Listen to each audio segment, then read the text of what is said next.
sleep. We mentioned sleep. You put a lot of importance on it. I see. Is that an aura ring you're wearing as well? It is. You got one as well. Yeah. Now I'm a terrible sleeper, but I was watching a podcast with you on last night talking about how the extremely negative effects of not getting good sleep as well. Like it's not just you feel crappy; it has serious health benefits. I understand. So what do you found as strategies for enhancing or improving sleep hygiene, particularly for people that kind of wake up every couple of hours in the middle of the night and don't get enough deep sleep? Very individualized, of course, again, but there's some general concepts to follow. I mean, you mentioned sleep hygiene. That's a concept right there. There's a whole slew of things that are considered, important for sleep hygiene, such as, winding down at the end of the day. Turn off the emails if they're inciting, we'll call it excitement, if not frustration, because, you get a work email or whatever. Even exciting shows, for example, on the television. Some people, although this has been discounted a bit, will say, you got to reduce the lighting. And so, no blue lights, no screens past a certain hour because it'll affect your timing of going to bed. You mentioned, waking up every couple hours. That's typically more difficult, more common that I found, at least in my practice, than having trouble falling asleep. Having trouble falling asleep is often just a matter of realizing, oh, yeah, I do have coffee at 5.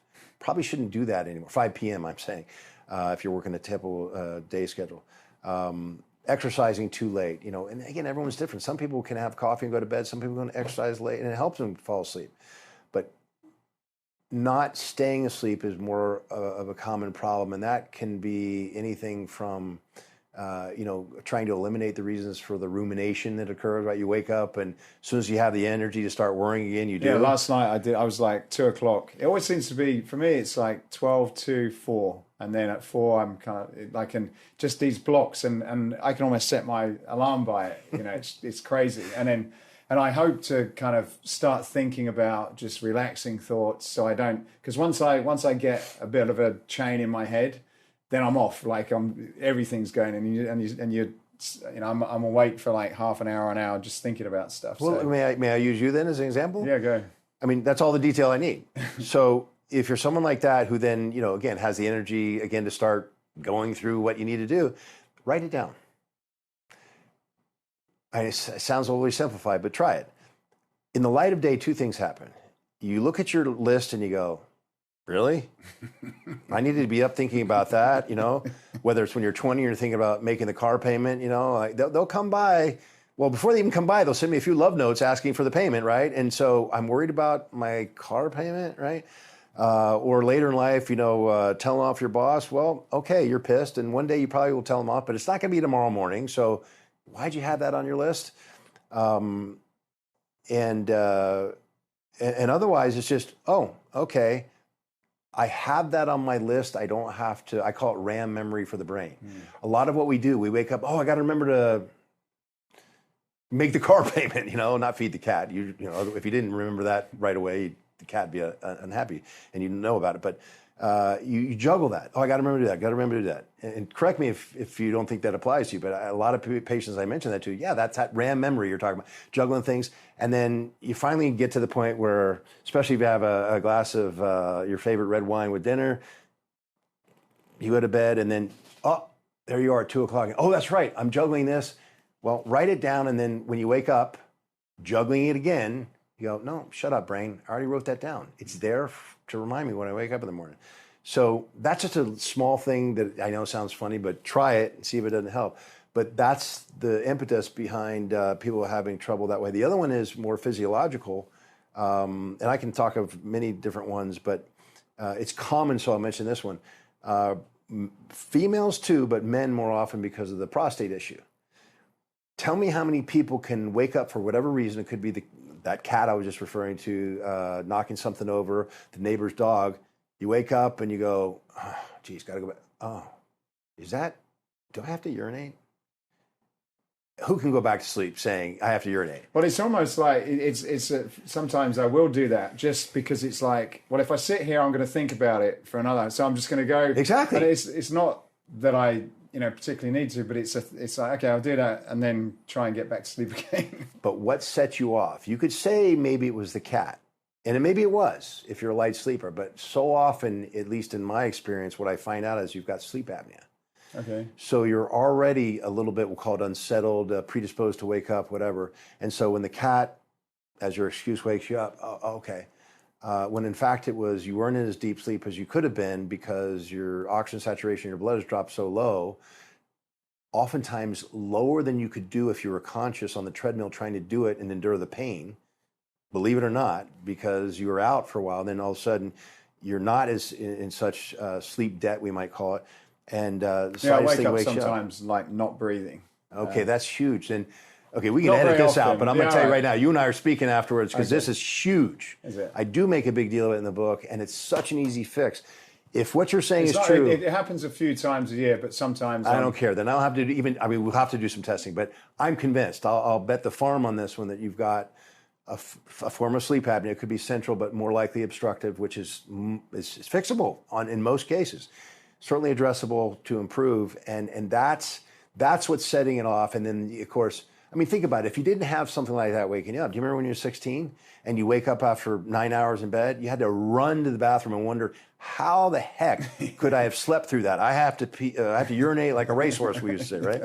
So it makes some sense to you, right? That, if we could get you back down in a deeper sleep where you wouldn't notice this, instead of waking up and realizing, I got 150 milliliters of urine to get rid of, man, you might have to, you wake up with 600, 700 milliliters and go, how did I make it through that? Well, because you slept well and you didn't have this thing waking you up. So interesting. Anyway. What's one of the things that I heard you talk about on the sleep quality? There was I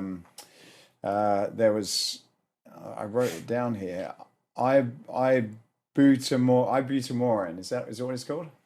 Yeah, ibutamorin is what we call a peptidomimetic. It works like a peptide, but it's not one. A lot of people know it as MK677, and you're going to hear, if you look it up now, you might see LUM 201 because it's being groomed by the FDA process to be used for pediatric short stature syndrome. It works great. It tells your pituitary to make more growth hormone, essentially. Does it help you with, I heard you talking about it specifically in terms of deep sleep. Well, I was going to get, so oftentimes growth hormone release is associated with better sleep. Chicken or egg might be argued because most of your growth hormone is released in deep sleep during a 24-hour period. But people that use some of these growth hormone secretagogues, particularly one called Samorlin, which used to be called Jaref. It was one of the first ones we developed, Dr. Richard Walker and company. It's now off trademark and freely available. But some people who are particularly sensitive will say, I can't take the dose you asked me to because I wake up and I'm exhausted. And of course, there are those of us, I'll count myself in your camp, that would say, please bring that on. I mean, I would love that. And that's why they made espresso. So make it through the night and then have a couple of shots of espresso and let's get going here. But it can facilitate sleep, and ibutamorin does do that. Unfortunately, it does it through a different mechanism. Samorlin, I mentioned earlier, works through growth hormone releasing hormone. It's an analog, so it acts the same way. Ibutamorin works through this pathway called ghrelin. So one of the side effects can be, particularly have a longer sleep latency period, we call it, so it takes longer to fall asleep, is if it takes you like more than half an hour, it makes you hungry. It's that same mechanism for those that smoke marijuana. They call it the munchies. Yeah. And so you want to take it right at bedtime so you sleep through it. But some people also say, oh my God, with that, I get better sleep too. Okay. But it's kind of not something you would recommend specifically for sleep. I would choose Samorlin over ibutamorin for sleep. Okay. Yeah. And is that like an injectable? Is that a peptide? Is that? That's a peptide. Right. Ibutamorin is the only one I can think of that's a GH secretagogue that's not a peptide. It's, like I said, a peptidomimetic, but it's beautiful in the sense that because of that, it's a pill. You can leave it by your bedside. Okay. You don't have to wake up or not wake up and think, oh my God, I got to back downstairs and get it out of the fridge. You don't have to explain it to people. What's that vial you got in your nose? Is there any side effects to that? Other than the hunger, some people complain of water retention, I find. which usually dissipates. I'm not convinced it's from the ibutamorin itself so much as that's one of the side effects of, it can be of growth hormone in general. And because ibutamorin works so well for growth hormone release, I think other than tesamorelin, which is another, I'll call it a derivative, something similar to samorelin, there's nothing that works as well. I think not only from what I've seen in practice, but what I've read in studies. So in other words, you can retain sodium, and therefore, while you are typically absorbing water into the cell, which is why some people attribute it to muscle mass increase, because muscle is largely water, right? They go, oh yeah, see, it puts muscle on. It may, and it's been shown to contribute to muscle, but because you're hydrating muscle, are you calling it, new muscle? But anyway, so you've got some water in the cell, but you've also got some extracellular water that you have to deal with, but it usually dissipates.